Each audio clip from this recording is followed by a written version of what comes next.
Boa noite, caros ouvintes do nosso canal Juris Digital, da Rádio Educativa PNL 95.3 e também da Rádio Cuiabana 105.1. Estamos aqui em mais um programa, tá? E hoje doutora Paloma teve um compromisso, não pôde estar aqui, mas nós vamos estar aqui conversando, eu vou estar aqui falando com vocês, tá? Sobre um assunto de muita relevância, que é sobre as aposentadorias.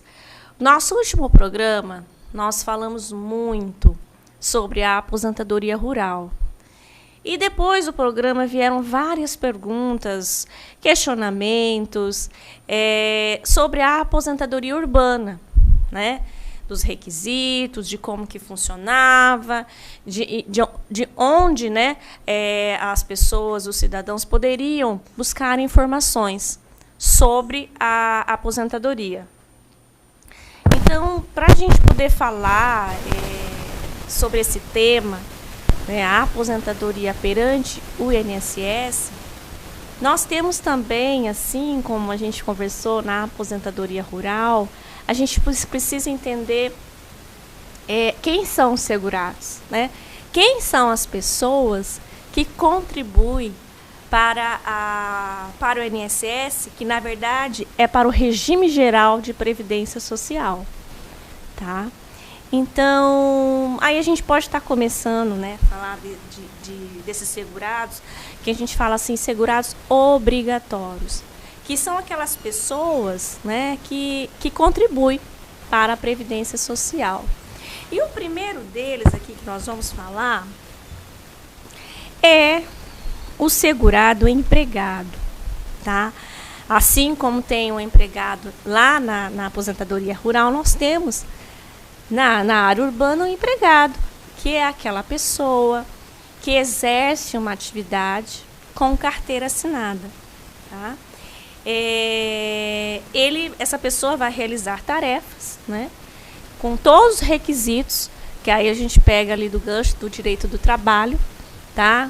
Com onerosidade, com habitualidade, pessoabilidade e subordinação. Então, o empregado, ele é aquele devidamente registrado pela CLT.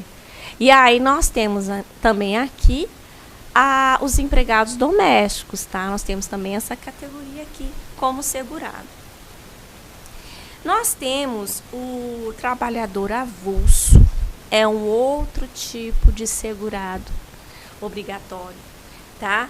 Que nada mais é que aquela pessoa que presta serviços de natureza urbana ou rural em diversas empresas, tá? São trabalhadores como aqueles trabalhadores de mão de obra, né? Por exemplo, ele não trabalha só em um determinado local, ele trabalha em vários lugares. Então, a gente fala na legislação como trabalhador avulso. Nós temos também o contribuinte individual, tá? O contribuinte individual, que também é uma outra categoria, entende que é aquela pessoa que trabalha por conta própria, tá?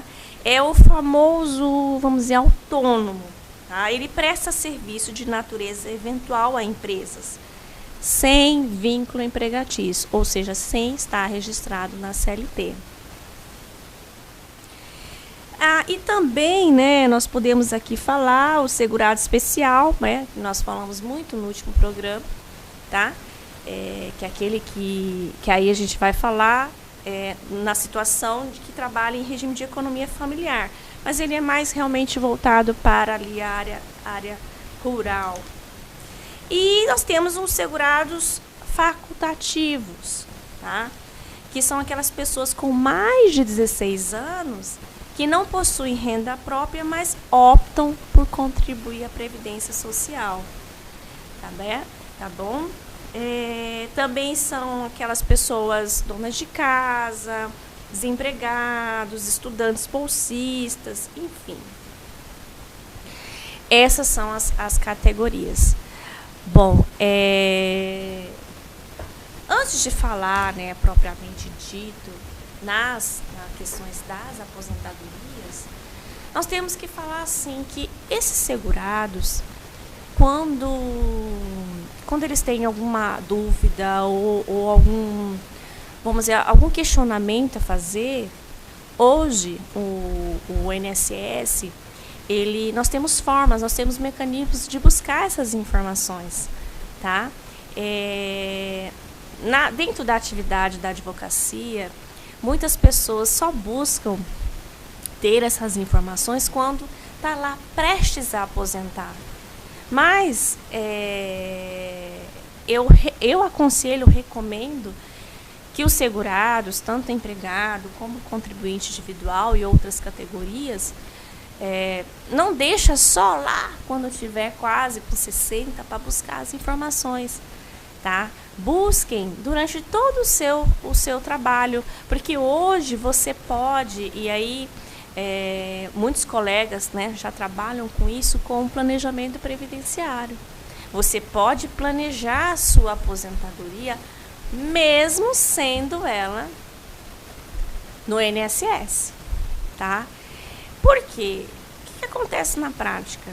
Né? E aí eu vou falar uma situação assim que ocorre muito mesmo. Determinado segurado, durante muito tempo, ele trabalhou com carteira assinada, tá? Trabalhou, mas de repente, até com o avançar da idade, ele começa a não conseguir mais ter aquele emprego registrado. E aí ele vai para a informalidade. Só que na informalidade, vamos dizer assim, trabalhou durante muitos anos numa firma, 10 anos. Mas com 10 anos de contribuição, se você completar a idade para aposentar, você não tem o benefício da aposentadoria. Então, depois desses 10 anos, ele começa a trabalhar por conta própria, a vender o seu espetinho, a vender o seu cachorro quente, ou ela faz um artesanato. E aí o que acontece? Não fique atento que mesmo depois que essa pessoa trabalhou com carteira assinada, ela pode vir a contribuir individualmente. Ela pode vir a ser um microempreendedor. E aí, o que acontece?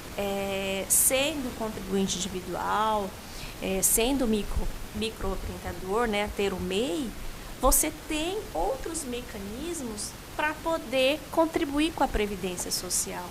E aí, quando você realmente chegar à idade, ter como pedir a sua aposentadoria. Né? Então, o que a gente aconselha? Não deixa para se preocupar com isso só quando você estiver lá com 55, com 60, entendeu? Se preocupe com isso desde jovem, desde os 20, desde os 30, vai, entendeu? E outra coisa, nós temos, além do INSS, né, do regime de previdência social, hoje nós temos as previdências complementares. Então, o que é esse planejamento? Nossa, eu já tenho tempo de contribuição do INSS. Tudo bem. Mas por que não buscar quem vamos dizer, não falo mais quem pode, mas quem tiver mais assim curiosidade, por que não buscar um regime de previdência complementar particular para você poder aumentar a sua renda? Então, assim, o que eu quero deixar claro, contribuinte, segurado, ou quem já deixou de tempo de ser um segurado, né? Não deixa lá, chegando aos 60, para rever essa situação. Se você tem 45, 40, já trabalhou muito tempo, procure o INSS. E aí, ao procurar o INSS, que eu estava falando lá no início, hoje nós temos algumas formas, né? Primeiro, o INSS ele entrou, né, na tecnologia. Então, hoje, por um aplicativo chamado Meu INSS, que você coloca lá o seu login, que geralmente é o CPF, cria uma senha, que essa senha ela é vinculada até com aquele site do governo federal, que aí você também pode ver outras situações, ali você pode obter informações do INSS, do seu CNIS, da sua situação como trabalhador, através lá do extrato do seu CNIS, para ver se todos por onde você trabalhou, se estão todas as informações lá. Lá você pode encontrar a simulação da sua aposentadoria, e aí ali você vai ter as regras. Então, ali, esse aplicativo que você pode baixar no seu celular ou então no seu notebook, vai te dar as informações que você precisa para ter esse conhecimento. Caso não tenham, muitas vezes até o domínio, né, porque você pode ligar no 135, que é um canal do INSS, para obter informações, para marcar também, né, marcar exames, enfim. Né, um canal do INSS que você pode obter tudo isso, tá? Também você pode procurar uma assessoria jurídica, um contador que possa também te dar alguns passos, tá? Porque a assessoria jurídica você pode buscar informações para ter um planejamento previdenciário, tá?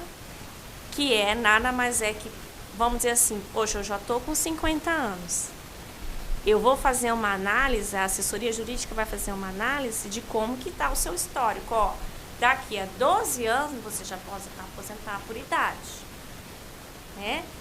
E outra coisa que é muito interessante, tem muitas profissões que têm cargas horárias diferentes, né? Professores, profissionais da saúde, e que às vezes trabalham de dia num lugar, à tarde em outro. Então, ele pode fazer também, no planejamento previdenciário, analisar a tua situação, tá? Então, é importante segurados e contribuintes e, de forma geral, as pessoas buscarem acesso a essas informações, tá? Em paralelo, né, a isso, a gente tem um documento aqui que é muito importante, que é a carteira de trabalho. Quem é seletista ou quem trabalhou em contrato, guardem esses documentos, porque muitos benefícios são muitas vezes indeferidos porque a documentação não está correta, porque o segurado extraviou a carteira, perdeu, entendeu? E aí não tem como comprovar muitas vezes o seu direito. Então, guarde os seus documentos, contribuinte. Guarde os seus documentos segurados, para na hora que você obter o benefício, e aí a gente não está falando só em aposentadoria, a gente está falando em outros também, poder ser comprovado. Bom, falando, né, rapidamente, né, desses canais, a gente pode já entrar no aspecto das aposentadorias, né?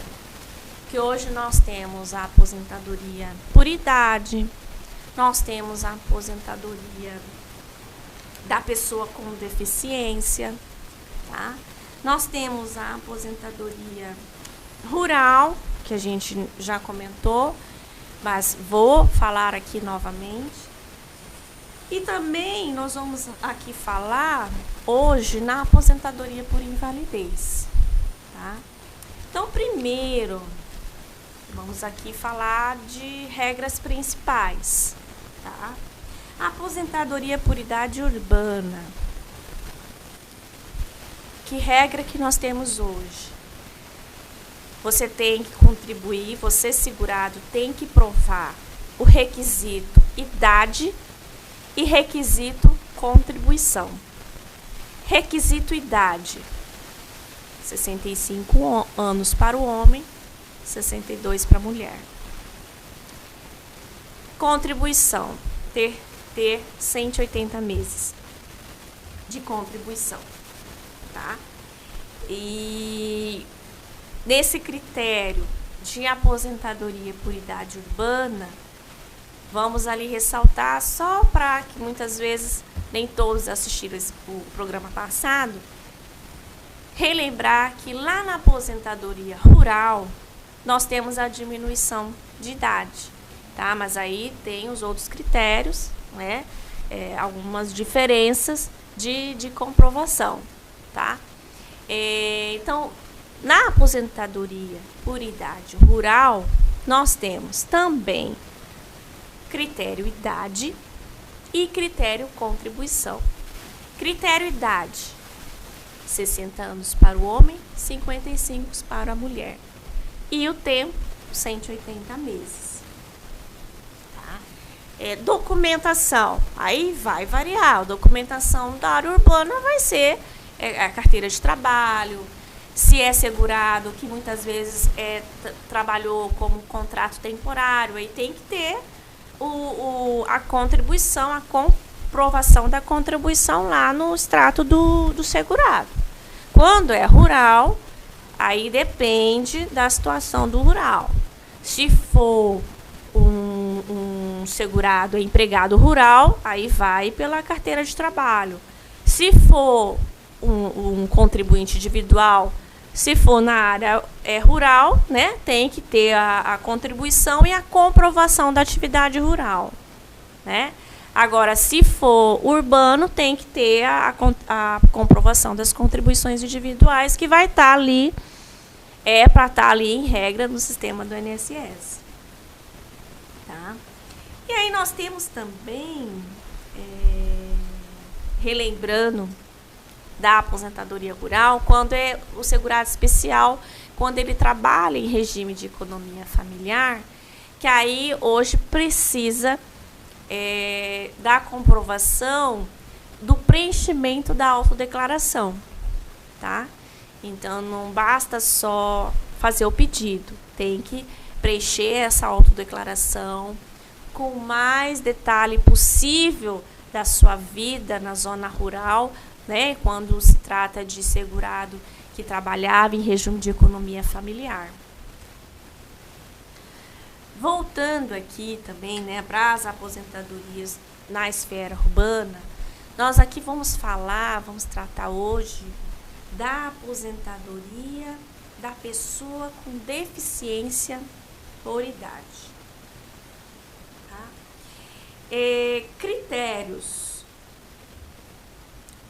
Tem que preencher o critério idade, tem que preencher também o critério de contribuições mínimas.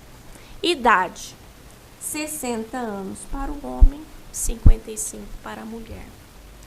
Contribuição, 180 meses. Agora, quando a gente fala em deficiência, nós estamos falando em algo, né, algum impedimento ao longo prazo de natureza física, de natureza mental, de natureza intelectual ou sensorial. Então, não basta a pessoa dizer lá, não, eu vou requerer, não, a aposentadoria por deficiência. Não, você tem requisitos a preencher.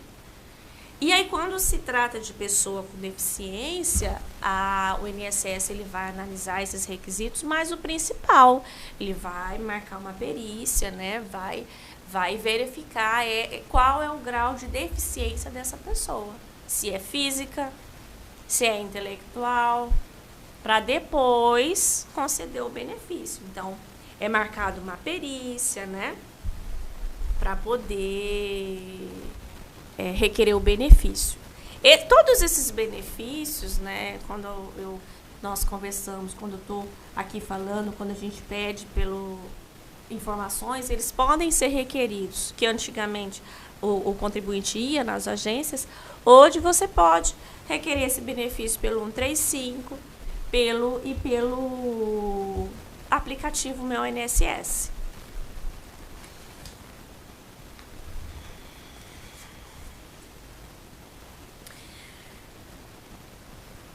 Quando, dependendo da situação que a pessoa é deficiente, muitas vezes até é necessário a intervenção também de uma assessoria jurídica, tá? Então, dependendo da deficiência, por uma procuração, pode também ser requerido esse benefício, tá bom?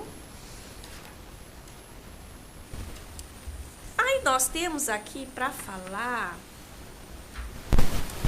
aposentadoria por invalidez, né? Essa aposentadoria por invalidez, ela se enquadra em situações onde o segurado ele está trabalhando, né? E de repente, por alguma situação, seja por um acidente de trabalho, seja por uma doença, venha ficar de uma forma onde aquele trabalhador venha ficar permanentemente incapaz, tá? E essa incapacidade não é uma incapacidade temporária, porque quando há uma incapacidade temporária, o regime de previdência social, o INSS, nós temos como que a gente pode falar? Nós temos os outros benefícios que vêm amparar situações em que o segurado ele fica temporariamente incapaz, que são o auxílio doença e também nós temos o auxílio acidente. Então, o auxílio doença é para situações onde aquele segurado de repente desenvolveu alguma doença, e aí nós temos também o auxílio acidente. Só que a aposentadoria por invalidez, muitas vezes, em muitas situações, antes de ser requerida, o segurado também requeriu esse auxílio doença. Tá, mas quando essa incapacidade passa a ser permanente, esse segurado pode requerer a aposentadoria por invalidez.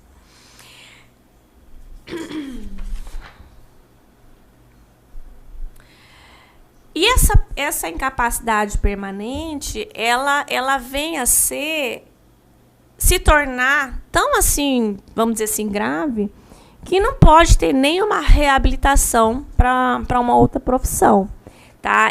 E o benefício ele é pago enquanto persistir a invalidez do segurado. E o INSS, ele pode, quando é aposentadoria por invalidez, ele pode fazer perícias, né, para estar reavaliando o caso, tá? Inicialmente, em regra, a gente pode pedir a aposentadoria por invalidez. Primeiro, geralmente se pede o auxílio doença, para depois, aí vai também, né, ouvintes, vai ter que ser analisado caso a caso, tá bom? Nós temos situações que a pessoa, são situações assim bem graves mesmo, porque uma coisa, tá, um trabalhador como um pedreiro.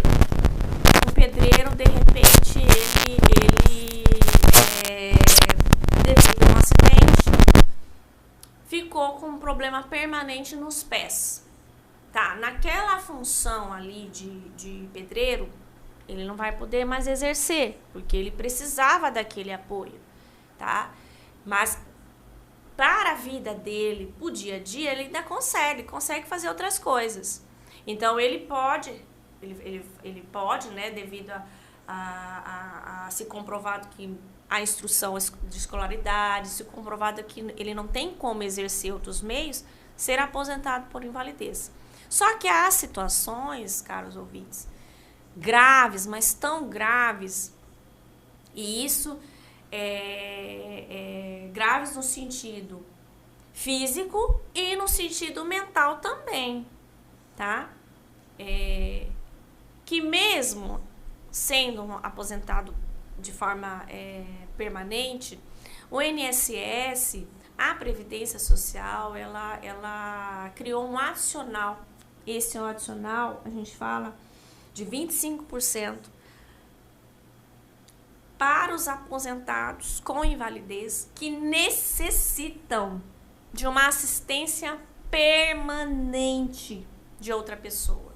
Como eu falei, para casos gravíssimos, às vezes a pessoa ficou com uma incapacidade permanente de natureza grave, no sentido de não se conseguir locomover, ou então alguma doença grave, né, que venha em decorrência de doença ter essa aposentadoria, né, um AVC ou uma outra situação assim grave, tá? Até o AVC seria em decorrência, mas assim, uma situação que gere a incapacidade permanente dele e que necessite de cuidado dessa terceira pessoa. E aí que eu comentei sobre a questão mental, tá? Porque muitas vezes até o segurado, ele, tudo bem, ele sofreu uma incapacidade permanente, mas às vezes é mental, é psicológico. É uma depressão fortíssima, é uma síndrome de pânico, é algo grave e que tem que tomar uma medicação e precisa de um acompanhamento de uma terceira pessoa. Tá? Essa situação é muito questionável, inclusive tem pouco tempo, tá? A recente decisão do STF, porque houve um grande questionamento desse adicional de 25% ser proferido para os outros tipos de aposentadoria, mas o STF, ano passado, ele bateu o martelo que não, esse adicional, essa ajuda é só para os casos da aposentadoria por invalidez. Relembrando que esse benefício da aposentadoria por invalidez é um dos benefícios que podem ter a revisão periódica do benefício, tá? Então, constantemente, o INSS pode estar fazendo, sim, revisão para saber se, de fato, aquela pessoa ainda persiste com a invalidez. Aí nós temos também ouvintes, nós temos a aposentadoria por tempo de contribuição, tá? Que é uma aposentadoria muito aí questionada, houve várias modificações, tá? Vem sofrendo várias reformas, porque vai somar o critério idade e contribuição, e também aí nós temos que ver também em todas elas, né, dar uma olhada muito nas regras de transição também. Nós temos a aposentadoria de professores, que também tem a particularidade da redução da idade e de ser de forma efetiva ser o professor mesmo, né? Nós temos também a aposentadoria daquelas pessoas, dos dentistas, dos profissionais da saúde, né? Dos profissionais que têm os critérios ali de trabalhar com os agentes nocivos. Então, assim, o que nós queremos deixar hoje? Nós temos um leque muito grande até de aposentadorias, né? Caso vocês, ouvintes, queiram tirar, né, dúvidas ou perguntar de forma específica como que é a aposentadoria daquele trabalhador, mandem uma mensagem para nós, mandem um recado, que a gente pode também tirar dúvidas ou responder questionamento para vocês, tá bom?